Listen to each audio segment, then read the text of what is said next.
Muchos estudios han demostrado que los estadounidenses temen una cosa más que cualquier otra: hablar en público. Un estudio reciente de la Universidad Chapman encontró que el 25% de los estadounidenses lo catalogó como su mayor temor. ¿Por qué es eso? Muchos psicólogos han dicho que el miedo real de hablar en público es el miedo al rechazo. Tenemos miedo de estar allí solos delante de un público, decir algo o hacer algo mal y de alguna manera ser rechazados o que se ríen de nosotros. Este mismo miedo de estar solos se siente en muchas otras maneras diferentes. Quizás para ti es el miedo de envejecer solo o ser rechazado por la persona que amas. Tal vez es el miedo de no tener las calificaciones más altas o no ser el mejor atleta. Tal vez lo sientas en el miedo de no tener su teléfono contigo o perder un mensaje. Cuando dije eso, ¿tu mente fue a tu teléfono y empezaste a preguntarte si tenías un mensaje esperando? Para mí, la experiencia fue que durante mucho tiempo tuve un verdadero miedo a la crítica. Sentía la necesidad de ser el mejor y ser reconocido como el mejor en todo lo que hacía. Fue un verdadero retraso para mí.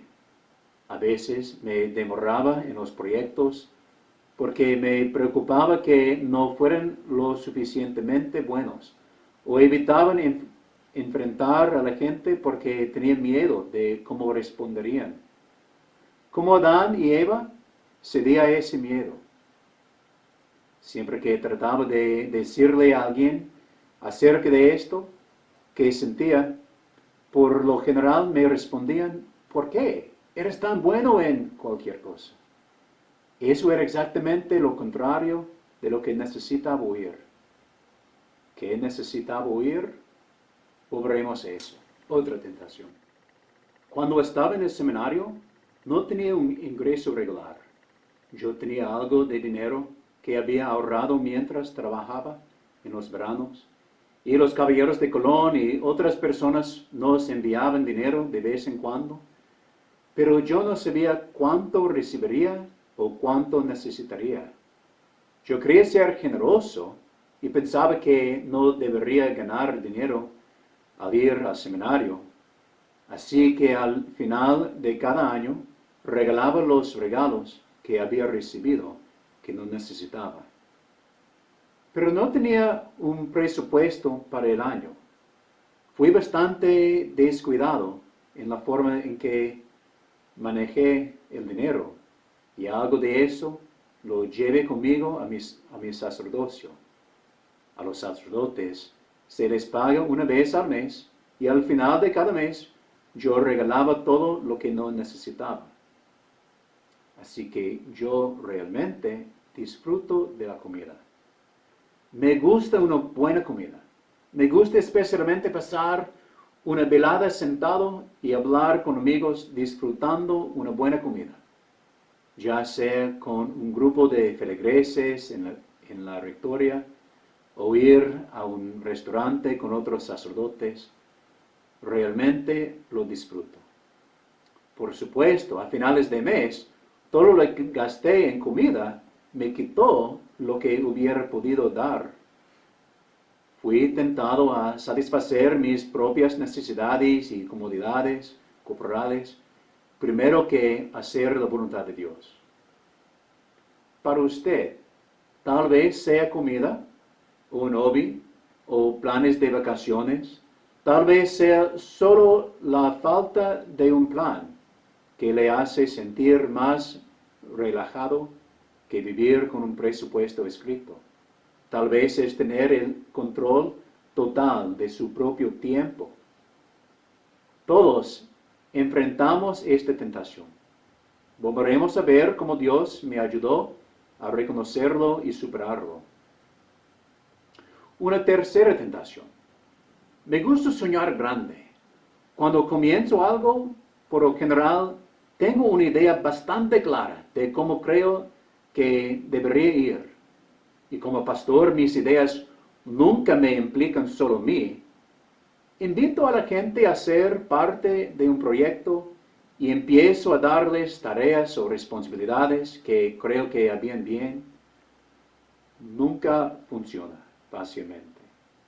Ellos empiezan a hacer cosas diferentes y a tener sus propias ideas.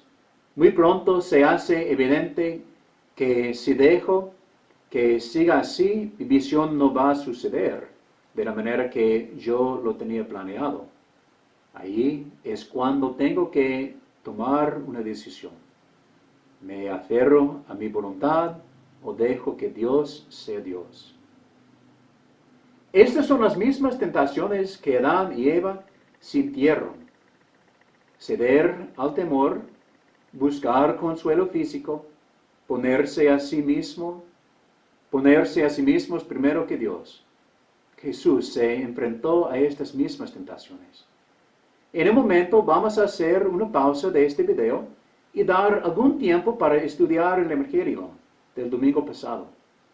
Veremos cómo Jesús enfrentó y superó estas mismas tentaciones. Entonces yo les diré cómo Él me ha ayudado a superar las mías.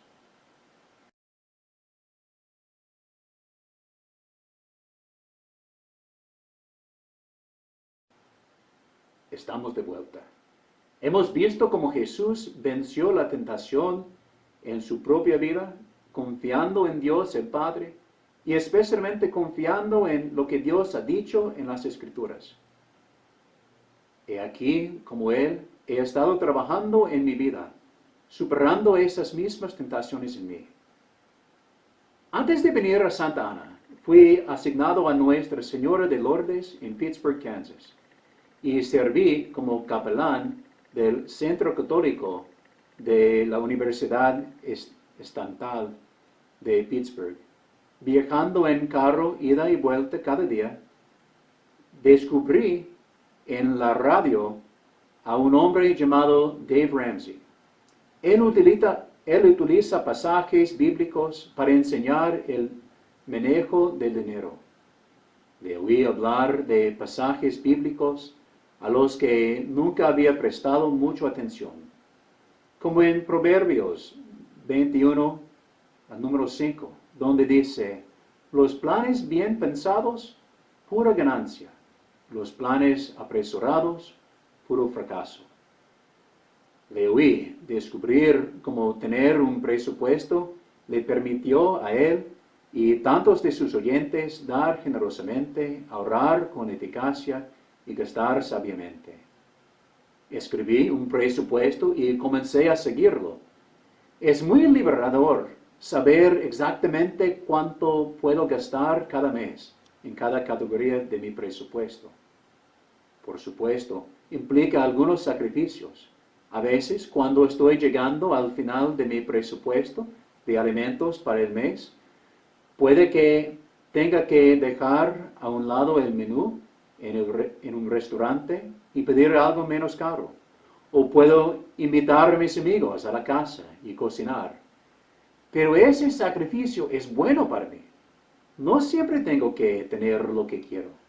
Aún más, me permite ser generoso y nunca tengo que preocuparme de que gastar dinero en algo significa que no podré pagar algo que quizá necesite más tarde o evitar que sea generoso.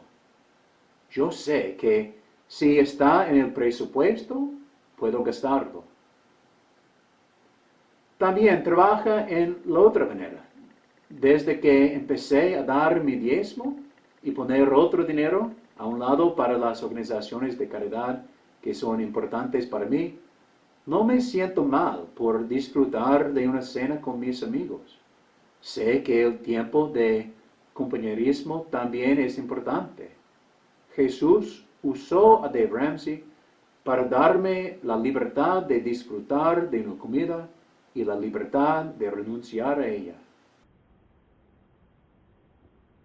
Luego, hace un par de años, Pasé mucho tiempo con algunos miembros de nuestra parroquia, ayudándoles a crecer en la fe y desarrollar algunas habilidades que serían útiles para nuestra parroquia. Tuve una idea bastante clara acerca de cómo usarían esas habilidades. Sin embargo, creo que terminé aprendiendo más yo de ellos que ellos de mí, porque pasaba mucho tiempo con ellos y escuchaba lo que estaba pasando en su oración y vi cómo el Espíritu Santo trabajaba en cada uno de ellos de una manera que yo no esperaba. Al mismo tiempo, leí los Hechos de los Apóstoles, donde la obra del Espíritu Santo era tan visible en la vida de los apóstoles. Me di cuenta de lo desordenado que era al principio cuando los apóstoles empezaron a establecer la iglesia. Me di cuenta de que los planes del Espíritu Santo no eran tan ordenados e impecables como los míos, pero son mucho más hermosos. Ahora, cuando las cosas empiezan a ir en una dirección diferente de lo que yo había planeado, en lugar de enfadarme o ponerme a la defensiva, empiezo a buscar la belleza en lo que está sucediendo. En vez de entrar en pánico, me regocijo. En la oración, Dios me da ideas, pero son solo eso, ideas.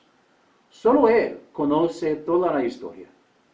Cuando comparto mi fe con los demás y los permito compartir su fe conmigo, eso me recuerda que yo no soy Dios. Finalmente, el año pasado, ese miedo que enfrenté realmente me llegó. No estaba haciendo las cosas bien, hice algunas malas decisiones. Así que tomé unos meses lejos del ministerio sacerdotal para renovar mi relación con Jesús. Aprendí de dónde provenía ese temor. Está construido dentro de todos nosotros. En realidad nos ayuda a sobrevivir y ser felices. Nos motiva a depender de la gente que nos rodea y a sacrificarnos por ellos. Nos motiva a amar. Y lo que es más importante, pasé algún tiempo con otros sacerdotes, redescubriendo el amor de Dios. Compartimos nuestras ideas y experiencias. Reflexionamos sobre su misericordia usando los mismos pasajes de la Biblia que usamos en los grupos pequeños de adultos este otoño pasado. Encontré un amor que no depende de que yo logre hacer las cosas bien. Encontré el amor que permitió que Jesús enfrentara el ridículo y el rechazo. Encontré un amor que vence ese miedo y lo cubre con paz. Por supuesto que ya sabía que el amor de Dios era incondicional, pero compartir mi experiencia con los demás y escuchar sus experiencias permitió que todo se profundizara como nunca antes. El miedo nunca desaparece realmente, porque es bueno. No quiero estar solo. Yo quiero amar a los demás y ser amado por ellos. Pero ese miedo no debe impedirme o detenerme de hacer las cosas, porque sé que la respuesta no es evitar, la respuesta es el amor, es amar. Estas son 3 lecciones muy importantes que he aprendido y que me han ayudado a ser más fiel a Dios y a disfrutar de su paz. No podría haberlas aprendido sin otras personas. De hecho, ver cómo estas cosas funcionan en la vida de otras personas ha sido la parte más poderosa. Ya fueron los que llamaban por la radio o feligreses o compañeros sacerdotes. Dios usó estos pequeños grupos para cambiar mi vida. Mi oración es que Él use este grupo para cambiar el tuyo.